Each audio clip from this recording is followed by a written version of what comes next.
Assalamualaikum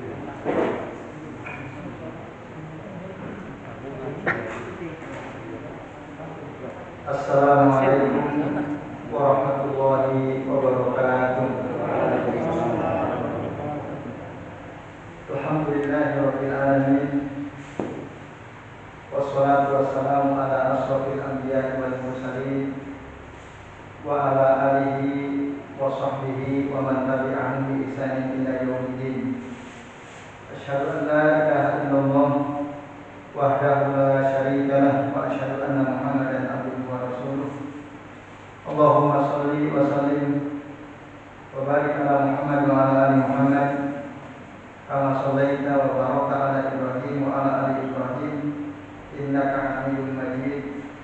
Rabbi shrah li sadri wa yassir li amri wa hlul 'uqdatam min lisani yafqahu qawli. Amma ba'du. Bapak-bapak dan ibu-ibu serta hadirin yang sekalian, a'azanallahu wa iyyakum ajma'in. Semoga kita semua yang hadir di majelis ini senantiasa dimuliakan oleh Allah Subhanahu wa taala. Amin. Bapak Ibu dan sekalian, alhamdulillah pada hari ini kita sudah sampai di penghujung pembahasan bab yang ke-30. Semua dalil-dalil kita sudah bahas. Sekarang kita akan membahas tentang kesimpulan-kesimpulan, masalah-masalah yang disimpulkan dari bab yang ke-30. Bapak Ibu dan hadirin sekalian, yang pertama disebutkan al-ula tafsir ayatil waqiah. Tafsir atau penjelasan ayat dari surah Al-Waqiah. Ayat 82 yang disebutkan pada dalil yang pertama kita sudah bahas. Allah Ta'ala berfirman, wa taj'aluna rizqakum annakum tukadzibun. Menurut tafsir dari Abdullah bin Abbas, bahwa yang maksud taj'aluna rizqakum, kata rizqakum di situ adalah al-matar, hujan. Kalian menjadikan hujan yang itu adalah rezeki bagi kalian, tapi kalian dustakan. Bahwa hujan itu sesungguhnya dari Allah, tapi kalian mengatakan hujan itu dari bintang. Itu tafsir di antara yang disebutkan pada pembahasan bab ke-30 ini. Tentu saja itu adalah suatu hal yang mazmum, ya, tercela, menisbatkan rezeki hujan kepada bintang. Jadi Bapak Ibu masih ingat penisbatan hujan ke bintang itu ada berapa macam kemarin itu? Ada 3. Satu apa?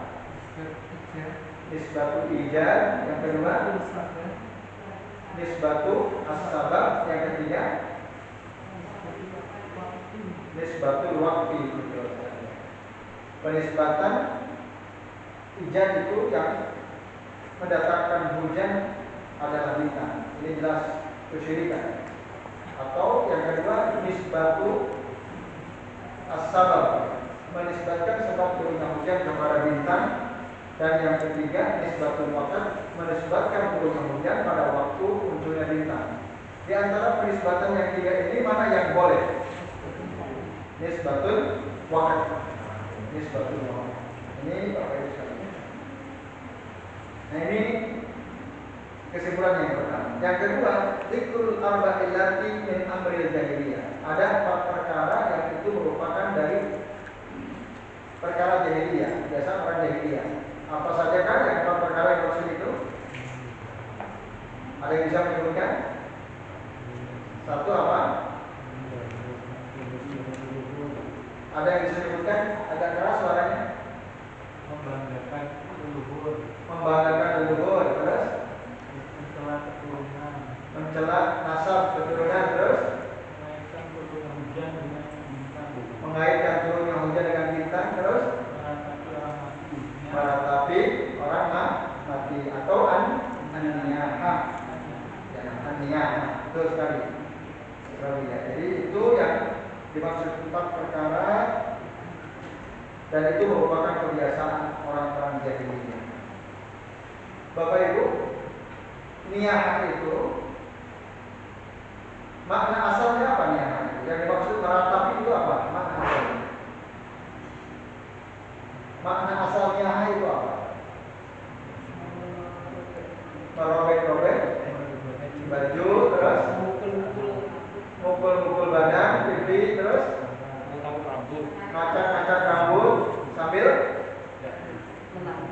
teriak. Itu makna asalnya. Boleh atau tidak? Tidak boleh. Tapi ada makna lain daripada an-niyaha atau perkembangan makna niyaha berdasarkan hadis. Selain yang tadi sudah disebutkan, apalagi perbuatan yang masuk dalam kategorinya? Apa? Ngumpulin orang di tempat orang meninggal setelah dikuburkan, terus dan memberikan makan kepada siapa? Kepada yang datang.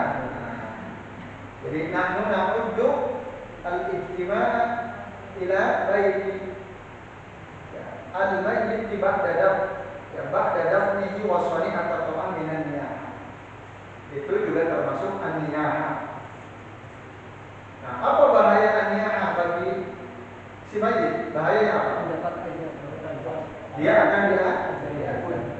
Inna al-mayyita yu'adzabu bima niha alaihi, kata Rasulullah SAW. Sesungguhnya mayit itu akan diadab disebabkan karena niyaha dari orang yang masih hidup.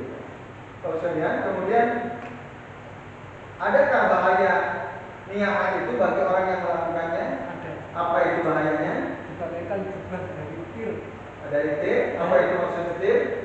Aspal yang panas sama apa? Dan diberikan baju besi yang gatal. Iya.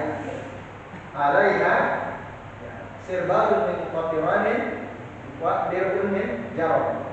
Dipakaikan jubah yang panas lagi gatal. Oke, sahih. Nah, ini an-niyah. Dan itu adalah kebiasaan orang jahiliyah. Itu kesimpulan yang kedua. Kemudian asal di satu zikrul kufri fi ba'diha.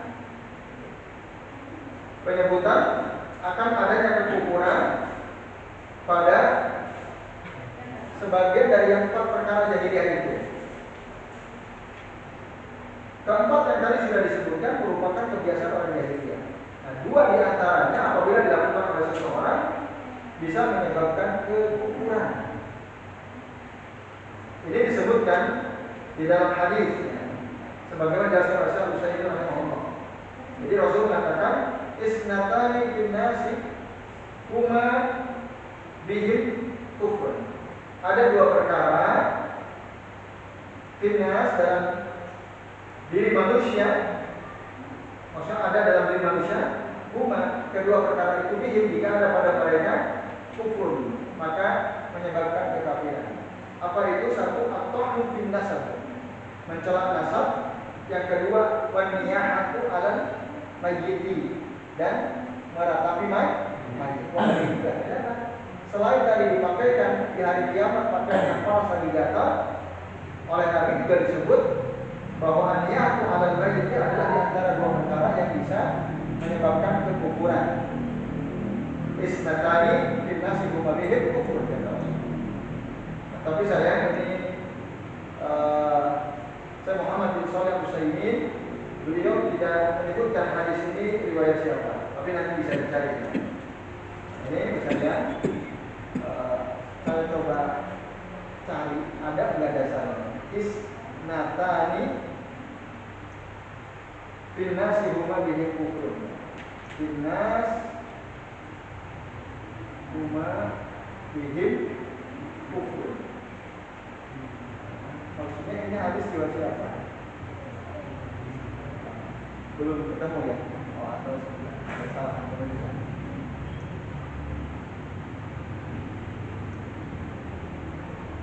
Ini saya memang Syekh Al-Utsaimin beliau tidak menyebutkan apakah ini hadis saya atau tidak.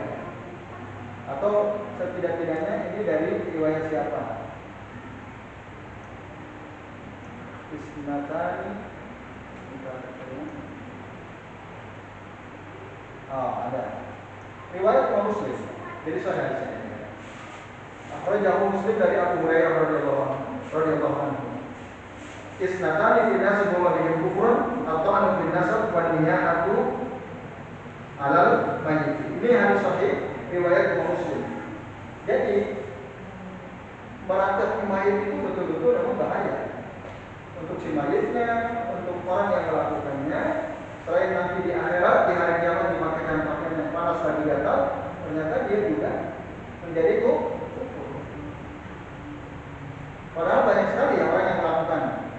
niyaha dalam arti tadi ya, mengumpulkan orang, banyak atau tidak?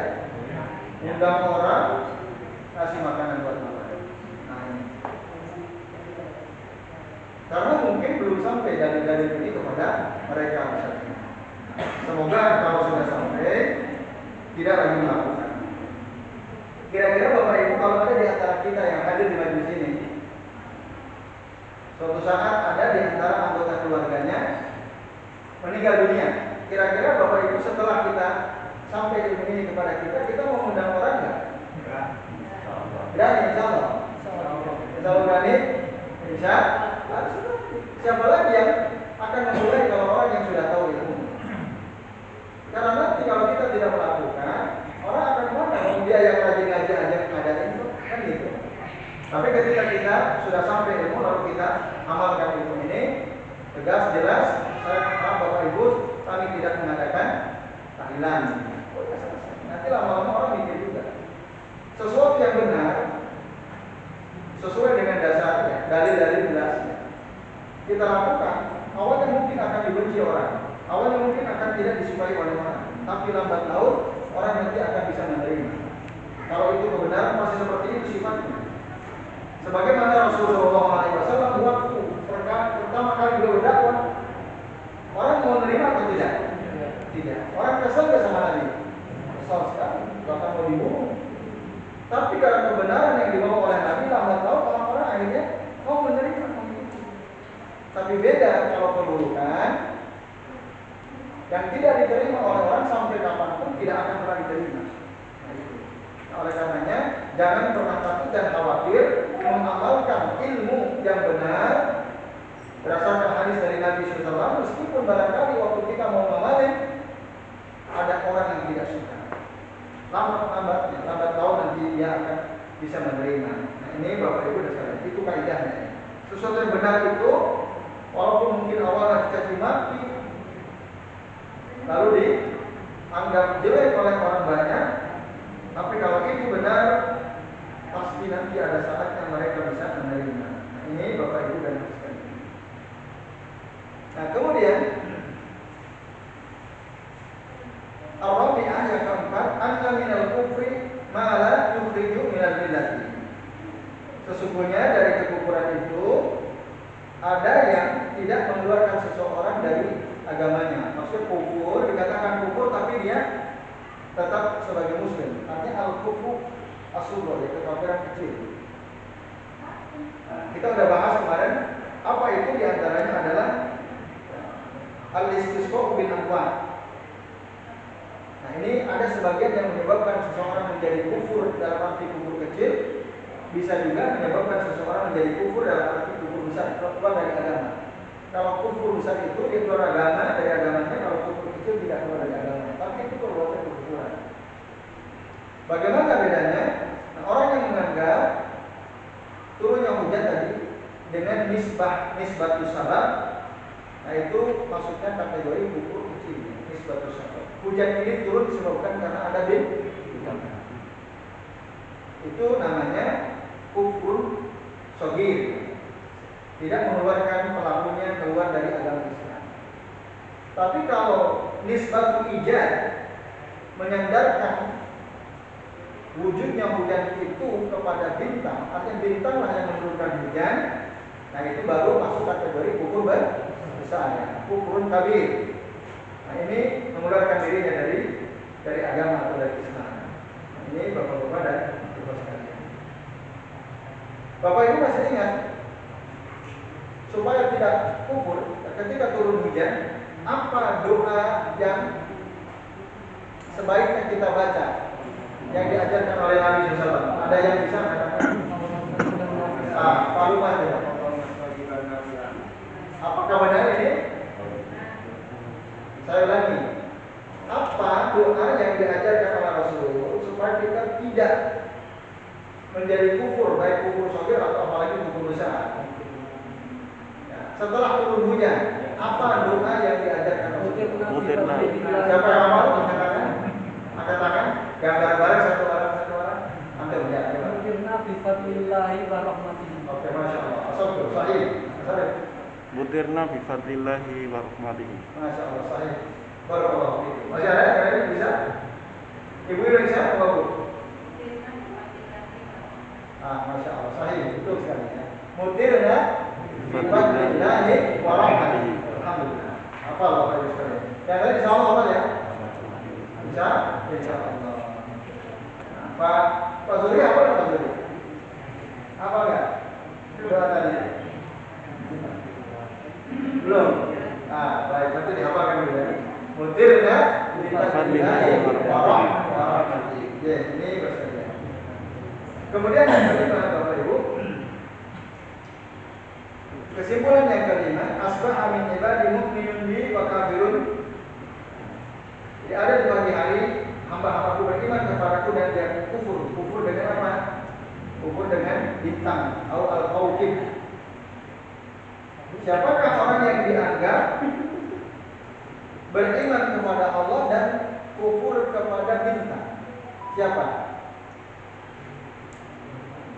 Ini pertanyaannya, siapakah orang yang ketika selesai turun hujan, dia oleh Allah dianggap sebagai beriman kepada Allah dan dia mengingkari bintang? Siapakah mereka? Yang berdoa tadi. Yang berdoa. Mereka yang setelah selesai turun hujan membaca doa mutirna fadlillahi. Maka orang yang mengatakan itu, dia oleh Allah dikatakan mukminun bi wa kafirun bil kaukab. Lalu yang kedua, siapakah orang yang oleh Allah dikatakan asbaha min ibadi kafirun bi wa mukminun bil kaukab? Kebalikannya. Siapakah mereka? Orang yang menisbatkan hujan turunnya hujan kepada bintang. Baik nisbat ijaz atau nisbat sabab. Itu kata kunci penting bahasanya diketahui ya.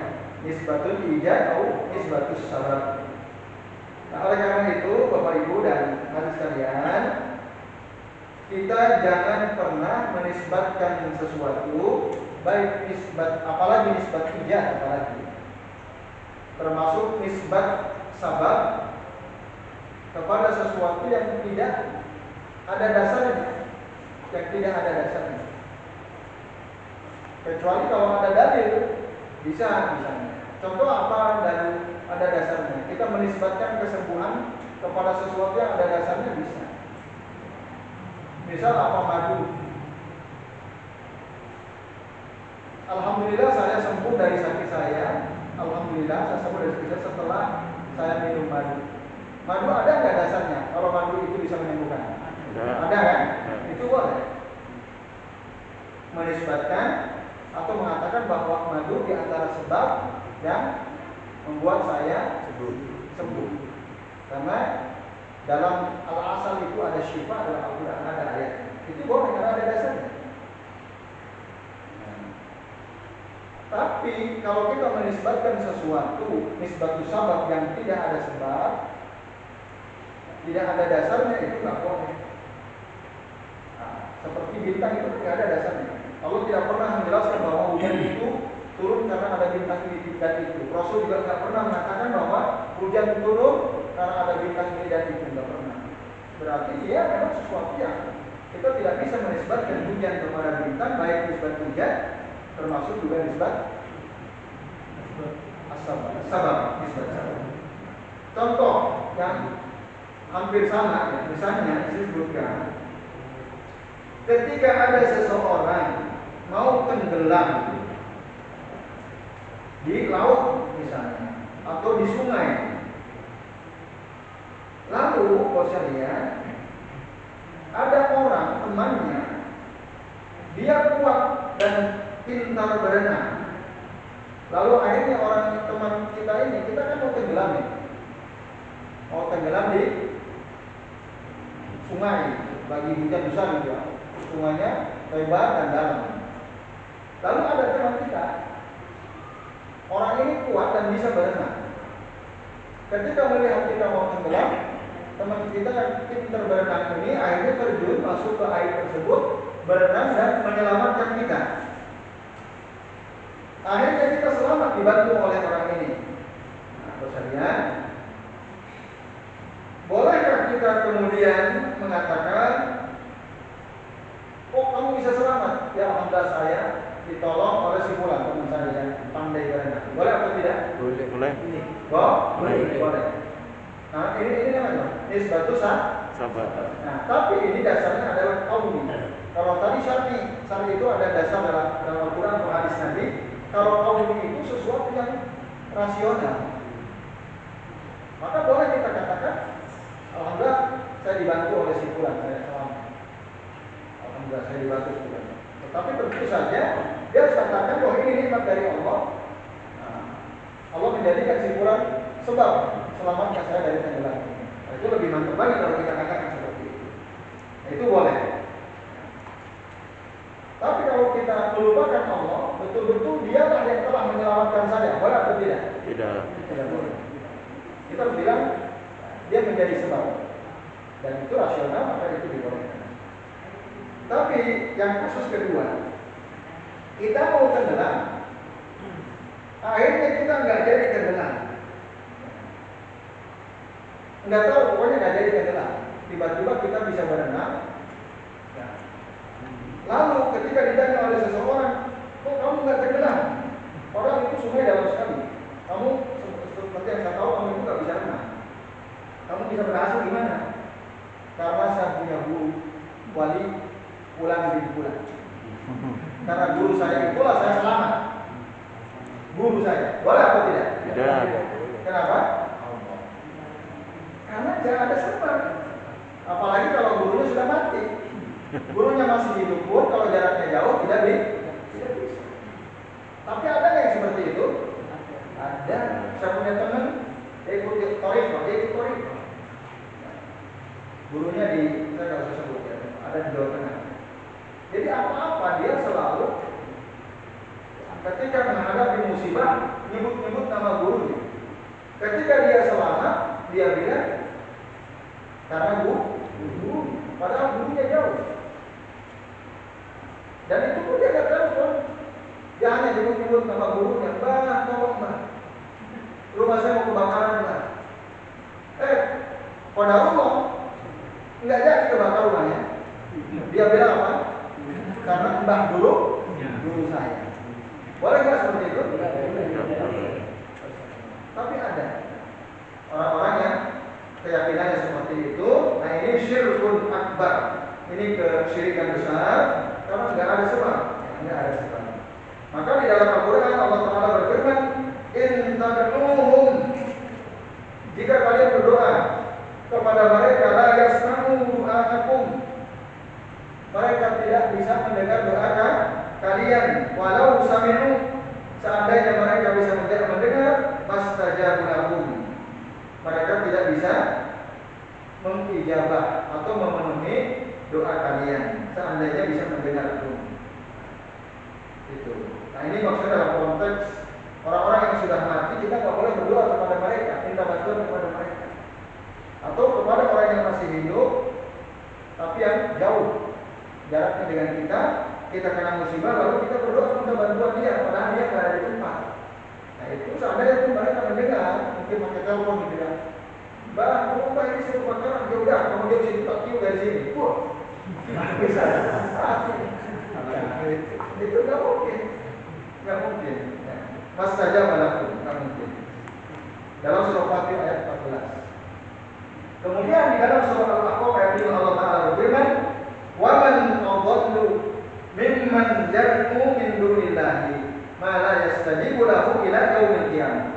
Adakah orang yang lebih sesat daripada orang yang berdoa kepada selain Allah? Berdoa kepada zat yang tidak bisa mengijabah doa dia sampai hari kiamat. Ada enggak yang lebih sesat daripada orang itu? Jawabannya tidak ada. Jadi orang yang berdoa kepada selain Allah, padahal orang itu, makhluk itu nggak mungkin bisa mengijabah doanya, tapi dia tetap berdoa kepada orang itu, maka dia adalah orang yang paling sesat. Man adallu mimman yad'u min dunillah. Nah ini namanya istifham ingkari. Kata tanya dari Allah tetapi tujuannya untuk mengingkari kebatilan.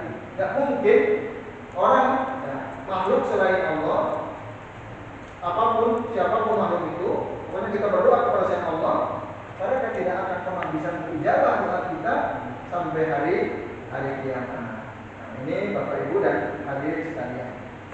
Termasuk pun kepada Rasulullah SAW. Kita berdoa kepada Rasul, minta bantuan Rasul. Nah, ada teman,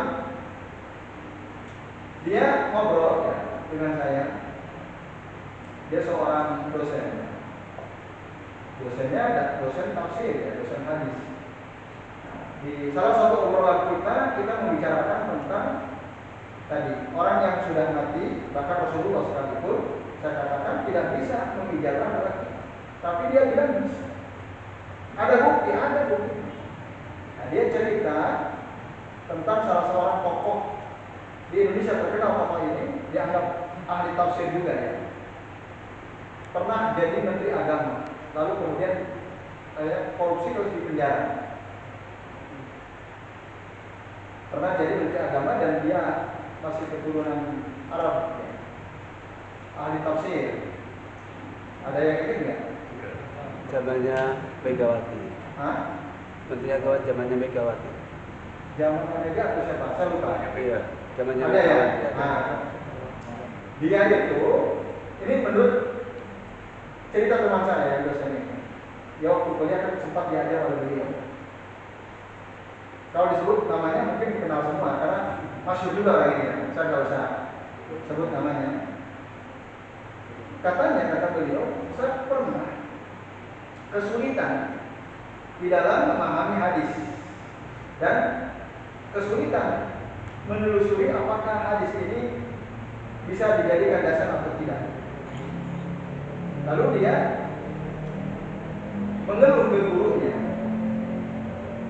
Lalu gurunya bilang apa?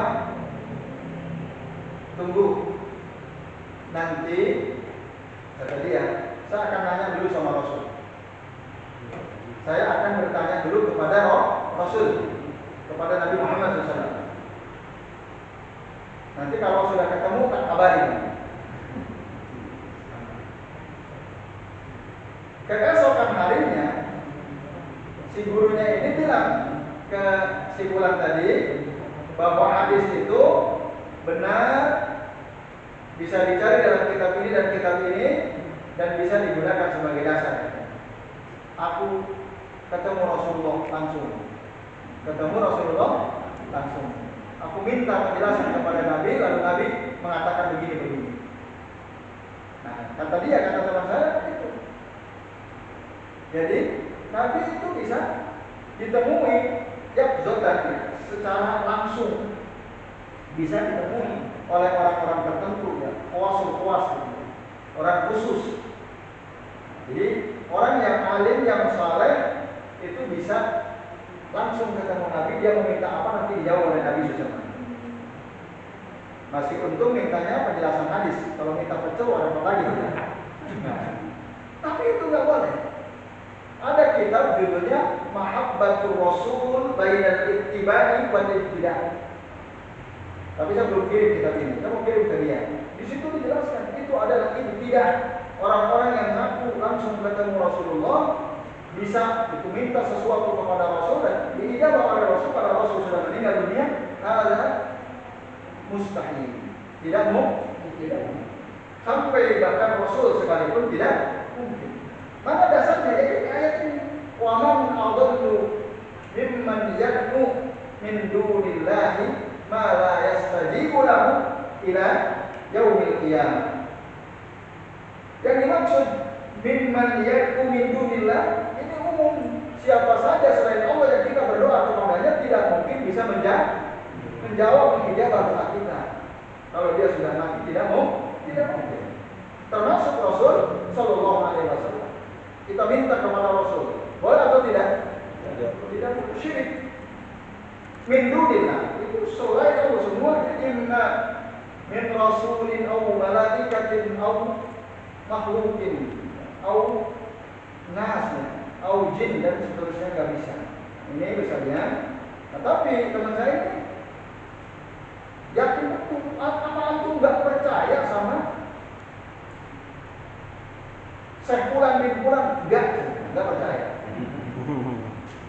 Walaupun udah terkenal, dihormati banyak orang, kalau omongannya tidak sesuai dengan dalil, saya nggak percaya. Tegas karena dia nggak percaya. Nah ini karena harus sesuai dengan dalil. Ukurannya itu bukan informasi dari seseorang yang dianggap soleh. Kalau ngawur, tetap kita harus tolong, meskipun dia orang salah. Nah ini kalau Bapak Ibu bisa baca kitab Arab, itu bagus sekali kitabnya ya. Mahabbatul Rasul bainal ittiba' wal iqtida'. Dijelaskan dengan sangat rinci penjelasannya dari disebutkan semua. Yang benar penjelasan dari seperti apa dijelaskan. Nah, termasuk beberapa waktu lalu saya share gitu ya, buku cerita kisah-kisah nyata. Ya kan? Itu bagus tuh di kopi. Saya ngopi juga maksudnya. Saya sudah punya. Nah, waktu saya share ke salah satu grup, ada langsung yang protes. Wah, ini bertentangan dengan yang kami oleh guru-guru kami. Lalu dia sebut tokoh-tokoh terkenal yang dia sudah berguru kepada mereka. Semua guru mereka mengatakan ini, yang qala al-badu alaina insaniyah diwada. Nah, itu kan ada cerita tentang penduduk Madinah menyambut kedatangan Rasul Sallallahu Alaihi Wasallam. Lalu pakai nasyid itu, qala al-badu alaina insaniyah diwada, dan seterusnya. Itu dalam kitab-kitab sirah yang sudah ditahqiq, bukan hadis dari sahabat, bukan dari sahabat, itu dari orang atba'ut tabi'in, generasi keempat atau kelima. Dia ngarang. Yang ada adalah Rasulullah disambut oleh penduduk Madinah dengan kalimat Allahu Akbar, takbir, membesarkan Allah. Tapi dia protes. Oh, kalau begitu, bagaimana dengan berarti antum secara otomatis tidak langsung menyalahkan guru-guru kami dong, masyayikh kami. Disebutkan nama Habib ini, Habib itu, dokter, profesor ini dan itu disebutkan sama dia. Ya saya bilang sangat mungkin mereka yang antum sebut namanya itu belum sempat membaca kitab-kitab sirah yang sudah ditahqiq riwayat-riwayatnya. Sehingga apa yang diajarkan oleh mereka seakan-akan penyambutan Rasulullah dengan nasyid tersebut adalah suatu kebenaran. Pertanyaannya, mungkin nggak masanya guru-guru antum itu belum sempat baca kitab sirah yang sudah ditahqiq? Jawabannya mungkin atau tidak? Mungkin. Sangat mungkin. Walaupun dia sudah seorang habib yang di muhibbinnya banyak, yang menyukainya banyak, tapi sangat mungkin. Artinya dia ingin menolak ini kitab nggak benar. Dia antum baca di kitab itu detail sekali, bahkan kita bisa proses rujukannya dari kitab ini. Nah, jadi harus kita lihat referensinya, jangan fanatik ya kepada guru. Kalau udah guru pulang yang ngomong pasti benar. Sikap begini benar atau salah? Salah. Kita tidak boleh seperti itu.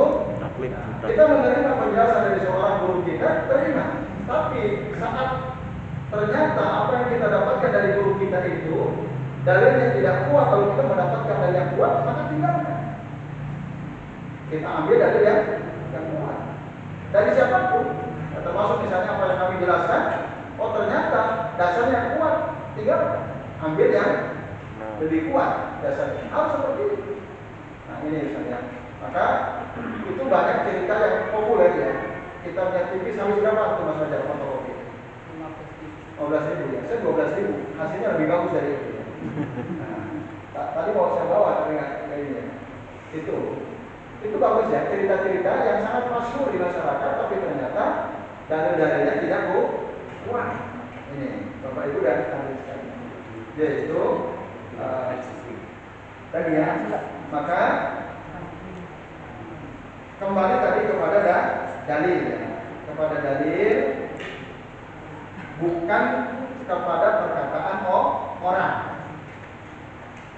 Karena perkataan orang itu kata Imam Malik, qaulu rajulin yuradu wa yuqbal illa qaula sahibu hadzal qaul. Wa Waktu itu Imam Malik ada di Madinah dekat kuburan Rasulullah SAW. Beliau mengatakan perkataan seseorang itu siapapun dia bisa kita tolak, bisa kita terima. Saya ulangi, perkataan siapapun bisa kita tolak, bisa kita terima. Kecuali perkataan Rasulullah yang ada di dalam kuburan ini. Kalau perkataan beliau boleh kita tolak? Tidak boleh. Kalau memang betul hadisnya sahih dari beliau atau minimal hasan, itu kita nggak boleh menolak. Tapi kalau dari perkataan seorang syekh, guru kita, atau seorang habib atau seorang kiai, boleh kita tolak, boleh kita terima. Kita terima jika sesuai dengan dalil. Tapi jika tidak sesuai dengan dalil maka kita tolak. Meskipun dari seorang syekh atau seorang habib. Nah, ini kaidah sekalian, penting sekali. Baik. Terus kesimpulan yang keenam, at-tafattulu lil iman fi hadzal mawdu'. Kita harus memahami untuk mengimani tentang masalah ini, yaitu menisbatkan hujan, bahwa hujan itu adalah karunia Allah dan rahmat dari Allah. Kita harus paham ini. Kita harus imani bahwa hujan itu turun disebabkan karena karunia dan rahmat dari Allah. Kita wajib mengimani. Lalu yang ketujuh, at-tafattulu lil kufri fi hadzal mawdu'. Kita harus memahami bahwa orang yang menisbatkan hujan kepada bintang ini adalah kekufuran. Tapi tadi ada dua kategori kufur ya, ada kufur shogir, ada kufur kabir. Saya ulangi pertanyaannya, kapan seseorang dianggap kufur kecil? Ketika dia menisbatkan hujan dengan nisbat apa? Sabar. Ketika kita menisbatkan hujan dengan nisbat sabar kepada bintang, maka kita berarti kufur kecil. Nah, kapan kita dianggap kufur besar? Ketika kita menisbatkan hujan kepada bintang dengan nisbat hujan. Ya, itu yang dimaksud. Yang ke-8 misalnya, at-tafattulu li qaulihi laqad sadaqana kadza wa kadza. Kita harus memahami perkataan ya, seseorang yang mengatakan laqad sadaqana kadza wa kadza. Sungguh benar bintang ini dan itu. Nah, ini boleh atau tidak? Tidak boleh. Kemudian yang ke-9, ikhrajul alimi lil muta'allimi al-mas'alah bil istifham anha. Seorang guru dia bisa mengeluarkan muridnya dari persoalan atau bisa memberitahu muridnya dari satu permasalahan dengan bertanya supaya murid paham. Itu dicontohkan oleh Nabi SAW. Jadi seorang guru bertanya kepada muridnya tentang suatu persoalan supaya murid itu paham. Adalah perkara yang dicontohkan oleh Nabi Sallallahu Alaihi Wasallam. Nabi sering tanya dulu. Walaupun sebenarnya Nabi tahu mereka ilmunya belum nyampe, tapi ditanya oleh Nabi supaya apa? Supaya fokus paham. Oh, apa ya? Nanya dulu Rasulullah. Nah, itu bahasa. Jadi penting juga kita dalam mendidik anak ya. Misalnya kita mau mendidik anak kita tanya, nah, menurutmu kalau ada orang tidak sholat, kira-kira nanti di akhirat seperti apa? Itu perlu kita tanya. Misalnya anak kita susah sekali diajak sholat, kita tanya, nah, menurut kamu kalau ada orang di dunia hidup dia nggak sholat, kira-kira menurutmu di akhirat seperti apa nasibnya? Kan dari situ. Paling anak-anak zaman sekarang jawabnya apa? Memang ada apa? Dan kalau kita bilang masuk neraka, memang ada neraka apa? Anak zaman sekarang ada yang berani bilang begitu ya. Memang neraka ada apa?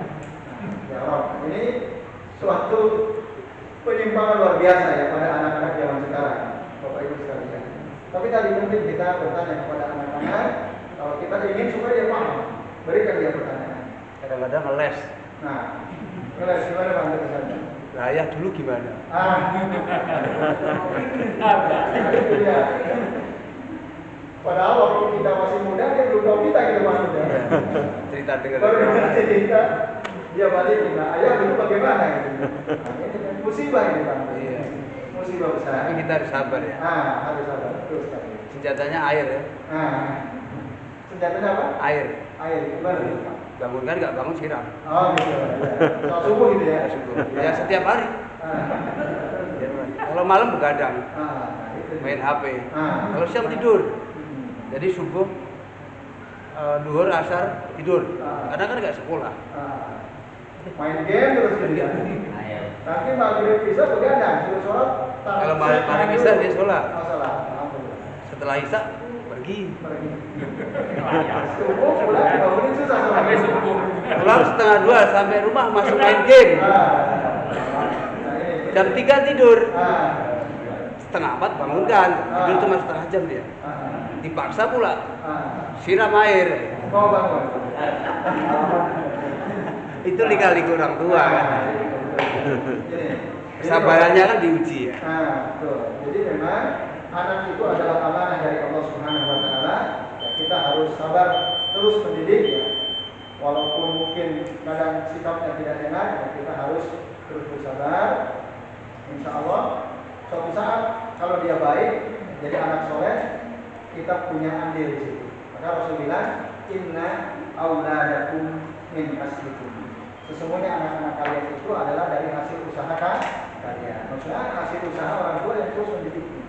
Jadi yang terakhir kalian, yang ke-10 wa inna iha, ancaman bagi orang-orang yang meratapi.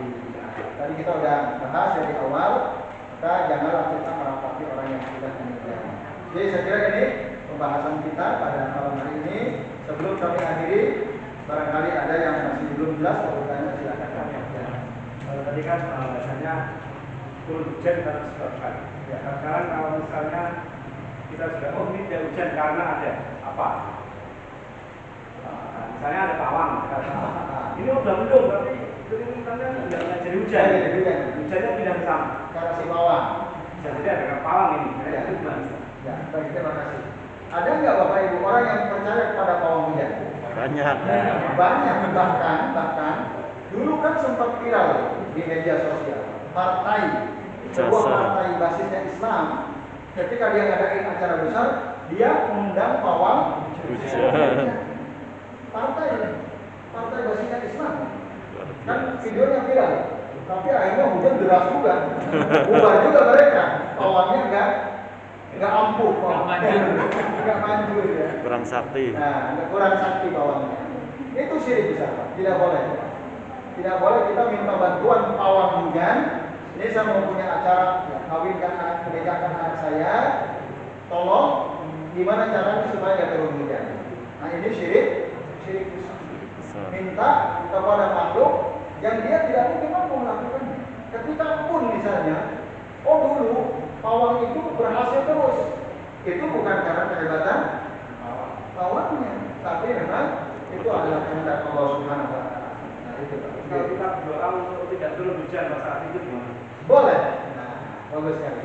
Kalau kita berdoa kepada Allah supaya tidak turun hujan, boleh atau tidak boleh? Rasul pernah melakukan. Jadi waktu itu free.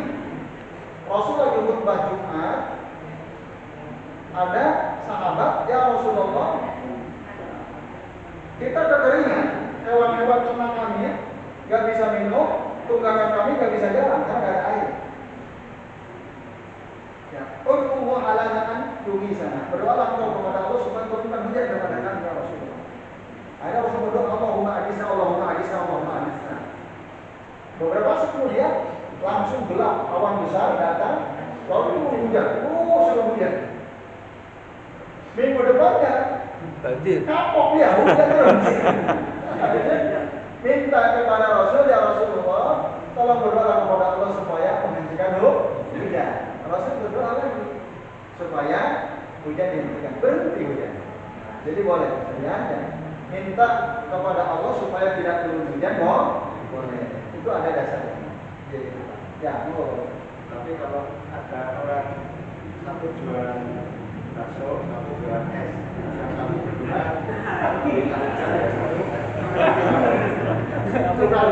berdoa supaya turun hujan. Doanya berdoa supaya turun hujan. Boleh ya, silakan. Tidak solehan mana kan gitu. Lebih soleh mana kan. Nah, nanti akan kelihatan kan gitu. Karena kalau dia nggak soleh, doanya nggak diijabah. Misalnya dia sering makan yang haram, anak istajabu lahu. Kalau dia sering makan yang haram-haram, bagaimana mungkin doanya diijabah? Jadi berbuat maksiat. Tinggal tukangnya, ayo doa apa? Supaya jangan hujan. Masalah supaya hujan.